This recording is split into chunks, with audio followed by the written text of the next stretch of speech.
네, SKD 모든 것의 조용학입니다. 오늘은 기출문제 3회차의 1과목 부분 설명드리겠습니다. 자, 1번부터 같이 보겠습니다. 1번, 다음 보기 중에서 데이터베이스 모델링에 대한 특징으로 옳지 않은 것은 모델링이라고 해서 물어보고 있는데, 이거 1장의 거의 앞부분에 나오는 내용이에요. 일반적인 내용이기도 하고, 데이터베이스 모델링의 특징 하면 세 가지를 떠올리셔야 되는데, 데이터베이스 모델링의 특징은 1번은 추상화, 2번은 단순화, 3번은 명확화 이렇게 되어 있습니다. 데이터베이스 모델링을 한다는 것은 기본적으로 추상화, 요약한다라는 의미를 떠올리시는 게 좋을 것 같아요. 추상화의 개념을. 모델 자체가 실물을 있는 그대로 표현하는 게 아니라 우리한테 필요한 것만 추려서 표현하는 거거든요. 그래서 추상화의 의미를 갖습니다.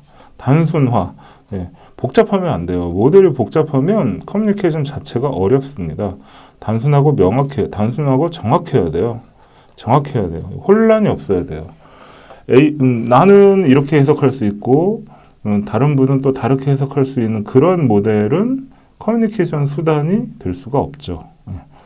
그래서 데이터베이스 모델링은 추상화, 단순화, 명확화 세 가지 특성을 갖습니다. 추상화, 단순화, 명확화. 내부화라는 건 없어요.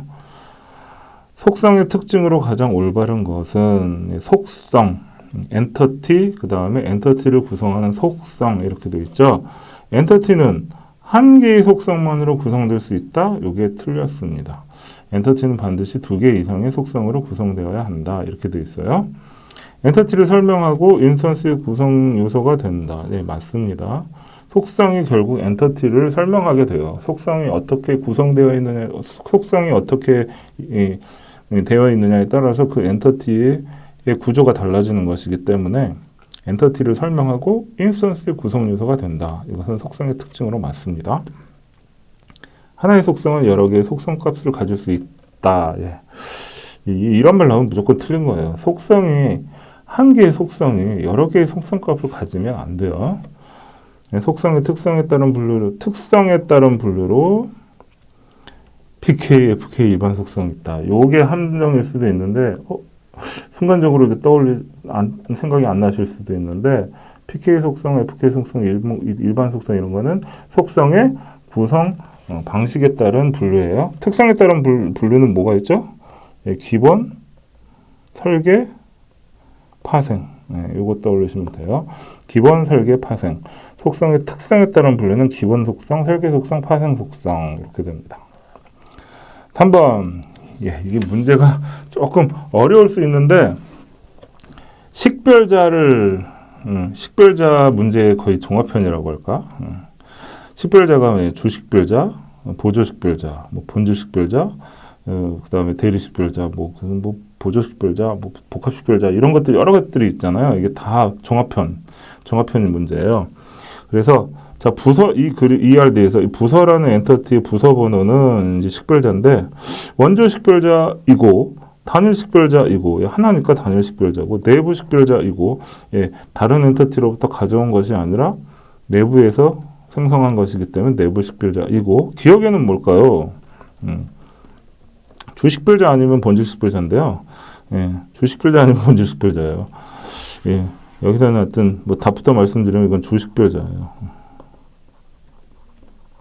니은은 뭔가요? AK라고 되어 있죠? AK는 보조식별자를 의미합니다. AK는 보조식별자를 의미해요. 디귿에 들어갈 것은 뭔가요? 주식별자, 내부식별자, 단일식별자, 본질식별자, 본질식별자 혹은 원조식별자. 원조식별자하고 본질식별자가 같은 얘기예요.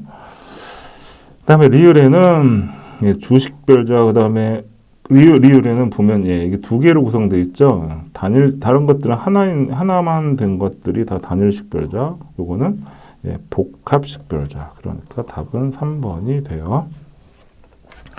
여기 보시면 그래서 주식별자, 단일식별자, 내부식별자, 인조식별자 이렇게 있고 좀 헷갈리게 해놓은 겁니다.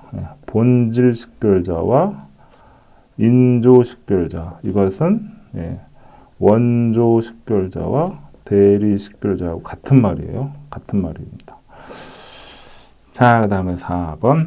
다음 ERD에 대한 설명으로 올바르지 않은 것은 상급 종합병원에는 의사가 근무하지 않을 수도 있다. 상급 종합병원에는 의사가 없을 수도 있다. 맞아요. 동그라미가 있기 때문에 한 개의 상급 종합병원에는 여러 명의 의사가 근무한다. 한 개의 상급 종합병원에는 여러 명의 의사가 근무한다. 맞습니다. 진료는 반드시 의사가 해야 한다. 진료는 반드시 여기 동그라미가 없으니까 진료는 반드시 의사가 해야 한다. 맞죠? 의사 없이 진료할 수 있다. 의사 없이 진료할 수 있다. 안 돼요. 반드시 의사가 있어야 돼요. 그래서 답은 4번입니다. 그리고 이런 문제가 계속 반복되어 나오고 있는데 여러분 문제풀이 하시다 보면 감이 오실 겁니다. 자, 동그라미가 있느냐 없느냐 이게 필수적 관계. 그 다음에 까치발 모양이 있으면 여러 명, 여러 개 이런 의미가 돼요. 자, 5번 다음 중 도메인, 도메인 얘기 또 나왔죠? 도메인 중요하다라고 말씀드렸습니다. 도메인은 속성값의 범위와 크기 등을 지정한다 이렇게 되어 있는데, 하여튼 도메인은 속성값을 떠올리셔야 돼요. 속성값을 떠올리셔야 돼요. 릴레이션의 속성에 대한 데이터 타입과 크기이다. 맞습니다. 속성에 대하여 난널 제약사항을 설정하여 널값을 허용하지 않는다. 이 널값 여부가 결국 속성값을 제약하는 거거든요. 그래서 이것도 도메인에 대한 이야기로 맞습니다. 속성의 값을 입력할 때 체크 기능을 사용해서 입력값을 검사한다. 체크 제약사항이 예를 들면 true, false, 그 다음에 메일, 피메일 이런 식으로 딱 지정된 리스트 중에 하나의 값만 들어갈 수 있는 경우에 그것을 체크하는 거예요. 그래서 이것도 역시 속성 값에 대한 제약사항이기 때문에 맞고요. 하나의 릴레이션에 관계된 다른 릴레이션은 FK 제약 조건이다. 요거는 도메인을 얘기하는 게 아닙니다. FK 제약 조건은 도메인을 얘기하는 것이 아니다. 그래서 답은 4번. 엔터티 분류 중 발생 시점에 따른 분류하게 되면 발생 시점은 기본 엔터티, 그 다음에 중심 엔터티, 그 다음에 행위 엔터티 이렇게 돼요. 기본, 중심, 행위. 사건 엔터티는 유무형에 따른 분류. 이때 유무형이라는 게 형태 뭐라고 해야 될까요? 개념적인 거냐, 유형, 어떤 물리적인 거냐, 그 다음에 거기에 따른 어떤 사건, 이런 것들을 얘기할 때 유무형에 따른 분류, 발생 시점에 따른 분류는 처음 기본을 만들고 그 다음에 중심을 만들고 그 다음에 행위를 만들거든요. 그래서 발생 시점에 따른 분류는 기본, 중심, 행위 이렇게 됩니다. 7번 비식별자 관계로 구성된 테이블에 대한 설명 중 적절하지 않은 것은 식별 관계와 비식별 관계를 구별하는데 그냥 ERD로 명확하게 알아두시면 돼요. 식별 관계는 실선이고 여기 들어가는 요 PK가 자식 엔터티에 PK로 들어가는 거. 그 다음에 비식별 관계는 점점점으로 되고 부모의 PK가 자식의 일반 속성으로 들어가는 거. 이런 차이가 있어요. 요 그림을 먼저 이해하시고 나면 되는데 원래 이게 식별자 관계라는 것 자체가 정확하게 얘기하자면 두 개의 부모-자식 관계가 굉장히 밀접하게 엮여 있고 특히 밀접하다는 의미 자체가 생명 주기를 같이 한다. 이런 말하고 연결이 됩니다. 생명 주기를 같이 한다는 것은 얘가 없으면 얘도 없어야 되는 건가요. 얘가 있으면 이 존재 자체가 분리되어 있지 않고 하나로 엮여 있다. 그런 얘기예요. 비식별자 관계는 거기에 비해서 관계가 굉장히 느슨하고 생명 주기도 따로 갖고 이런 관계가 됩니다.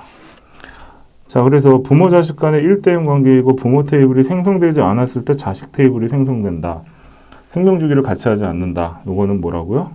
비식별자 관계에 대한 설명이에요. 비식별자 관계에 대한 설명을 적절하지 않은 것은 했으니까 이거는 이게 답이 아닌 거예요. 비식별자 관계로 구성된 테이블의 말장난 같은데 적절하지 않은 것은 이랬으니까 다음 중에서 식별자 관계로 식별자 설명을 찾으라는 거고 이건 비식별자 설명이니까 이건 답이 아니고 부모 테이블의 삭제 시점에 자식 테이블보다 빠르다. 이것도 역시 생명주의를 같이 하지 않으니까 이건 비식별자 관계를 얘기한 거고 테이블 간 조인을 최소화한다?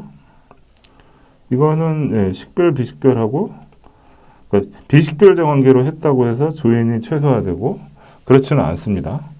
그 다음에 4번 자식 테이블의 주식별자를 부모 테이블에서 받아오는 것보다 직접 생성하게 직접 생성한다.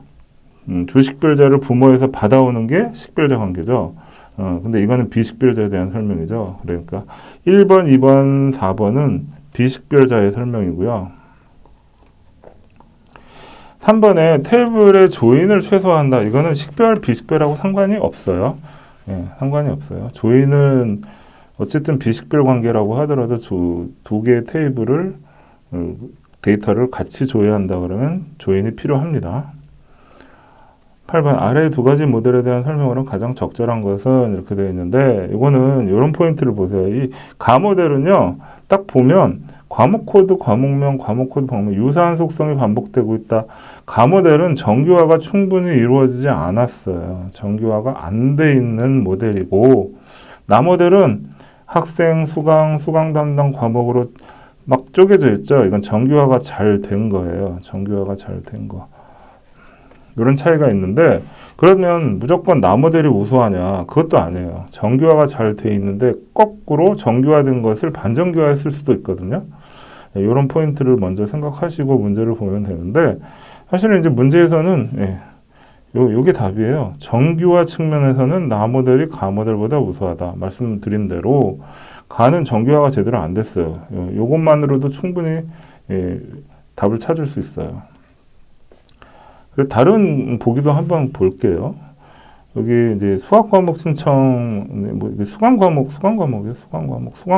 신청, 과목 신청에 대한 내용을 조회할 때는 가 모델이 나 모델보다 좋다. 가 모델에는 수강 과목이 있는데 학생이 이 수강 번호를 가지고 있고 수강 과목 테이블이 이렇게 있어서 과목 신청에 대한 내용은 여기 보시면 과목이라는 게 따로 있잖아요. 나 모델에는.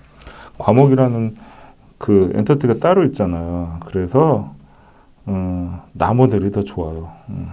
그리고 틀렸고 하나 SQL로 하나도 수강하지 않은 과목을 찾을 수 없다.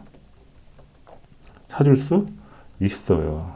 특히 나 모델 같은 경우에 왜냐하면 여기 과목이라는 게 있기 때문에 하나도 수강하지 않은 과목을 찾을 수가 있습니다. 서브쿼리 혹은 뭐 not in 이런 연산자 등을 사용을 해서 서브쿼리나 이것들을 사용해서 하나 SQL로 하나도 수강하지 않은 과목을 찾을 수 있어요. 나 모델에서. 가 모델에서는 조금 어려워요. 왜냐하면 과목이라는 엔터티가 따로 없기 때문에. 두 개의 모델의 장점은 동일하다. 말도 안 되는 얘기죠. 장점이 달라요. 가 모델과 나 모델은 명백히 장점이 다릅니다. 가 모델은 조회 성능 측면에서 장점을 가지고 나 모델은 정규화 측면에서 장점을 갖습니다. 9번 아래 내용 중 파생 속성으로만 선택된 것은 뜬금없이 그냥 파생 속성 물어보는데 보기를 보시면요. 회원번호, 총주문금액, 회원 이름 이렇게 쭉 보다 보면 파생 속성 떠올리시면 뭐라고 했죠? 기본, 설계, 파생 요거 떠올리셔야 된다고 했죠. 파생 속성은 우리가 기본 속성으로부터 계산되는 값이에요. 계산되는 값. 기본 속성은 원래 그 엔터티가 가진 고유의 값.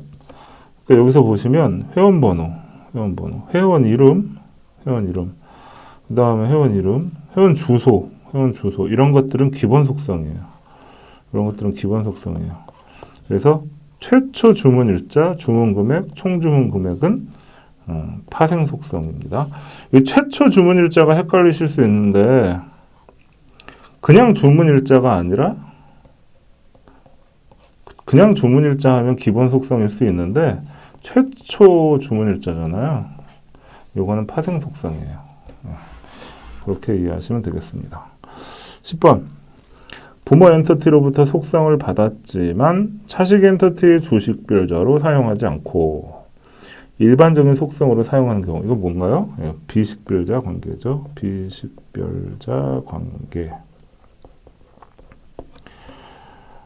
가장 적절하지 않은 것은 자식 엔터티에서 받은 속성이 반드시 필수가 아니어도 무방이기 때문에 부모 없는 자식이 생성될 수 있는 경우 요거 비식별자 관계를 설명하고 있고 데이터의 생명주기가 같은 경우 이건 식별자를 설명하고 있고 여러 개의 엔터티가 하나의 엔터티로 통합되어 표현했는데 각각의 엔터티가 별도의 관계를 가지는 경우 이거 비식별자 관계고 자식 엔터티의 주식별자로 사용되지만 자식 엔터티에서 별도의 주식별자를 이건 비식별자고 이렇게 보면 이게 답이죠. 이렇게만 봐도 이게 답이죠. 문제에서도 적절하지 않은 것을 물어봤잖아요. 비식별자가 아닌 것, 즉 식별자인 걸 물어보고 있어서 이게 답이 됩니다. 자, 10번 문제는 공식 문제집에도 나오는 건데 식별자 관계와 비식별자 관계로 구별하는 문제가 자주 나와요. 식별자와 비식별자인데 자 관계. 그래서 이 식별자와 비식별자를 구별할 때 제가 포인트 그림을 일단 그려서 실선, 점선과 실선으로 표현되는 경우 이걸 말씀드렸는데 사실은 중요한 거는 1번은 자식의 주식별자가 부모의 주식별자가 자식이 어디로 들어가는지 부모의 pK가 자식의 어디로 들어가는지에 따라서 식별자냐 비식별자가 나눠져요. 부모의 pK가 자식의 pK로 가는 게 식별자 관계, 부모의 pK가 자식의 일반 속성으로 가는 게 비식별자 관계. 두 번째, 생명주기라고 했죠. 라이프 사이클이에요. 부모와 자식이 같은 생명주기를 갖는 경우 부모가 생성되면 자식도 같이 생성되고 삭제될 때 같이 삭제되는 요게 식별자 관계. 요 두 가지 포인트가 가장 중요하다라고 말씀드렸습니다. 자, 여기까지 이제 3회차 기출문제 설명드렸습니다.